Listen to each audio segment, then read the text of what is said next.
Good morning, everybody. Just trying to get my stand in place.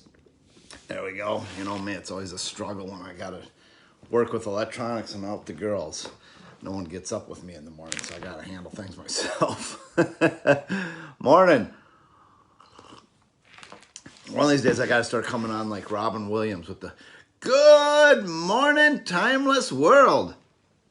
But since nobody really gets up with me too much at this point, I'll just start with myself talking and wait till maybe someone shows up or two, and if not, just talk anyways. You know, I was thinking about when I do these live, it's so much different than putting together a video for, say, YouTube, where you can kind of gather your thoughts a little bit more and edit it and put together a good piece that makes sense, because sometimes obviously when you're watching me I get off topic and I ramble on and on and on. I know I started with something I wanted to go into a little bit more yesterday with the butterfly effect, and got into Jazzy's kind of something with her, and you know, her journey through life, and things that have happened. But so I kind of got I didn't finish it up like I wanted to, I guess. And watching it back, it's like, oh yeah, you know, that's kind of what you get with live, though. You don't sometimes get to all your points that you would want to make. But I got my coffee this morning, and you know, I couldn't get the machine to stop. And Val makes me my coffee a lot in the morning, but now when I have to get up, I have had to do it myself, and it's just a Keurig machine, you know, so nothing real too big a deal. But it just would not stop dripping, and it's kind of thin today, so I don't know if I probably broke her machine now, so she's gonna wake up and not be able to make her a cup of coffee. So I had to just unplug it to stop the dripping, or I wouldn't have even got on. I know I got on a couple minutes late, so it's like, well, it is what it is. Maybe usually I don't go on for too long, so hopefully I can get out there before she gets up and see if I can fix it for her. So, you know, I was laying in bed last night, and a lot of times morning, Mary, I will just kind of think of things, like, because knowing that I'm going live, that I want to talk about, because like I say, it gets tricky when you're not necessarily recording it and going back and forth and having a chance to edit what you say. And you know, like me, sometimes crazy things could come out of my mouth, and I try to not get too out of control. But yeah, what I was thinking of last night, and I said it was sticks and stones, and kind of I'm from the era back, I grew up in the 70s. Yeah, I was born in mid 60s and kind of grew up through the 70s when you were a kid. And if you remember that phrase, sticks and stones, and I don't know if they still say it nowadays or not, with just everything that's goes on with the world, and how it's maybe not even the right thing to say, but we were kids, we would say, sticks and stones may break my bones, but words will never hurt me. Everyone remember that? And you know, thinking back to that now, obviously that's something that probably you don't say as much anymore, because nowadays it's kind of more like, you know, throw the sticks and stones at me, those will heal me, but my feelings, you know, get hurt forever. And you know what? I kind of do get it as an adult now, looking back. You know, obviously there is things that can be said to you that can be hurtful. You know, obviously, you know, words do hurt more than when you're a kid and you realize that. Morning, Jackie. And so, you know, it makes you always consider everything that's going on in life, you know, around you, and just being aware of people you deal with on a daily basis, as far as how they feel about things and their perspective in life, and things that have been said to them, and things that are said to you as well.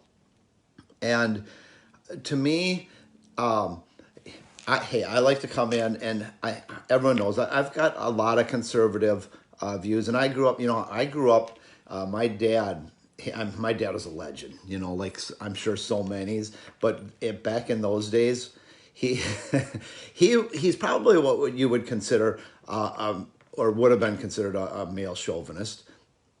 Not probably the greatest term you want to be known as nowadays, but he raised three boys. So he raised me and Todd and Scott, and not he didn't have any girls. I'm sure Mom would have loved to have girls. Mom had a dance studio, and so she was always dragging us into dance class. So we were dancers when we were young. I think we kind of all have lost that skill as we've gotten older. But she tried to get us, but Dad really didn't like that. He wanted nothing to do with his boys in dance class. And he got us to all the sports every single day or and he helped out with everybody. When I was in football, he was a football coach. When I was in basketball, he was a basketball coach. When Todd and Scott were doing hockey, he was a hockey coach. He was everything. He also was a part of Civitan, which is an organization group that helps with a lot of great causes. And I think at the time, I haven't followed Civitan for a while, but at the time, one of their big ones was Special Olympics. And we always helped out with that every single year when Dad would have their big Special Olympics event. We would always go to it and be part of it because that was something that was very special to him. Which I think when I look at me, Todd, and Scott, we all got a little part of Dad. And my dad passed away. God, he passed away at a very young age. He was 49 years old, and he's been gone from us for about, it was 94, early 94 on Valentine's Day. And actually, me and Todd were out of the country. We were in Cancun. I was with Val, and he was with a friend of his at the time. But we got that call, and we got back, and Dad had passed.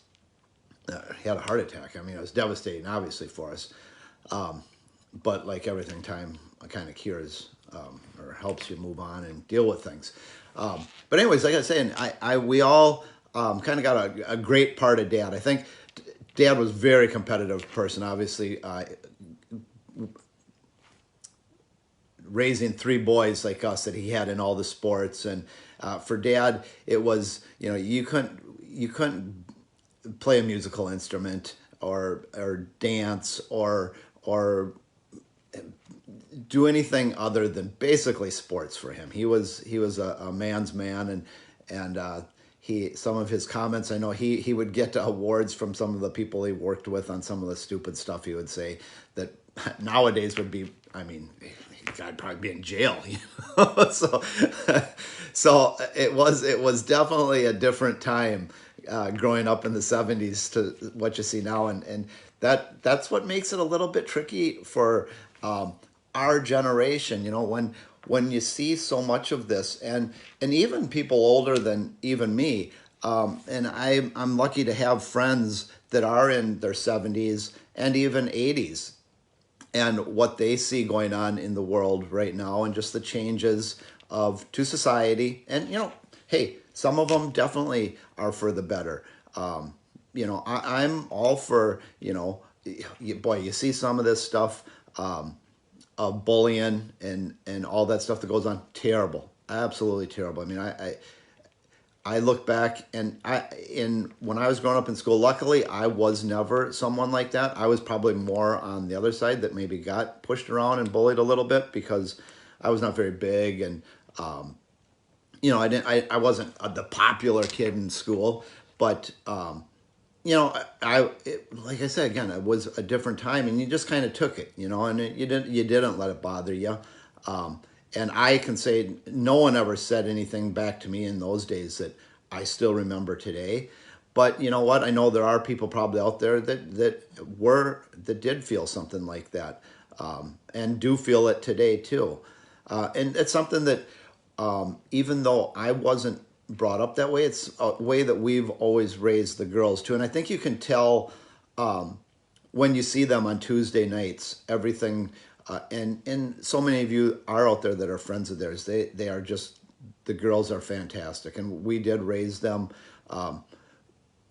to be always kind to people, and to help them out whenever they need help. I'm telling you, any of my girls, if you called them, you needed anything, it doesn't matter what it is. Even if you had to move, I mean, is that about the worst to have to move? They would set anything down and work anything out with you. In fact, I know Courtney's helped some of her friends and family move recently, so it's, but not only move, just take the time and talk to you or help you with the project or do whatever. And really be kind all the time, which,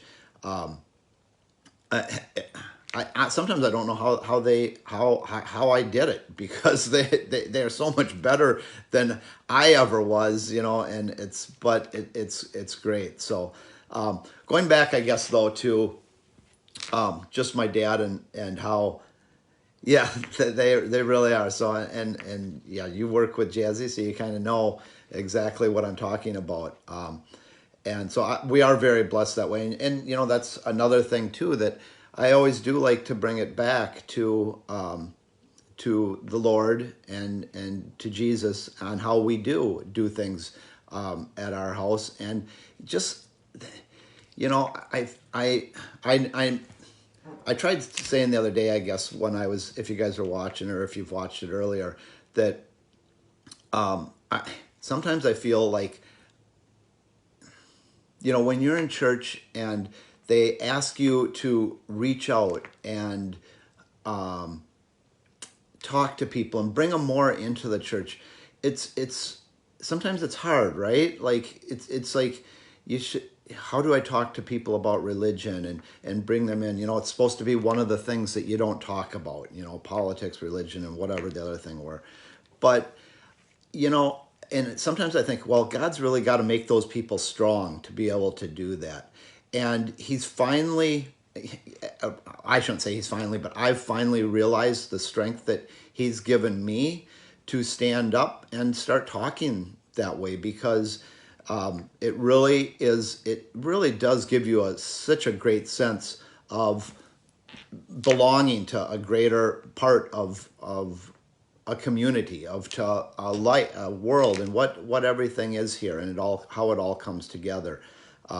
And again, it's just something that we as a family come together through Jesus, and he helps me see things that sometimes I have overlooked in the past. So I just kind of what I was thinking this, and while I was laying last night, that I just kind of wanted to share about how I have seen kind of the transition from the 70s into the 80s into the 90s, and as far as my Sticks and Stones story, that I don't know. I guess I just kind of wanted to say that this morning and see what you all thought. It's great to see I got a few more people watching me this morning. That's really great. It's nice when I get on here and I am not necessarily just talking to myself, but I don't mind that either, so I can usually find something to talk about for a little bit that I really strongly believe in. But I do thank you all for tuning in and watching me for a few minutes every morning.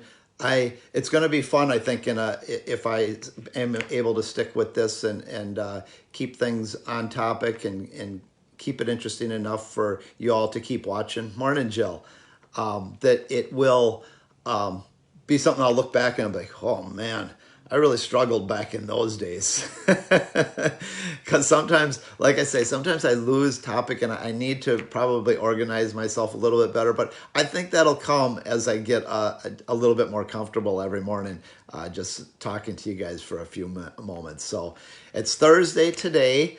The week is getting close to being ended for us here. Me and Courtney are going to run over to a town real close to here this morning and look at something we've got to, you know me, I'm always doing something crazy, but we're looking at getting a Bitcoin mining business going.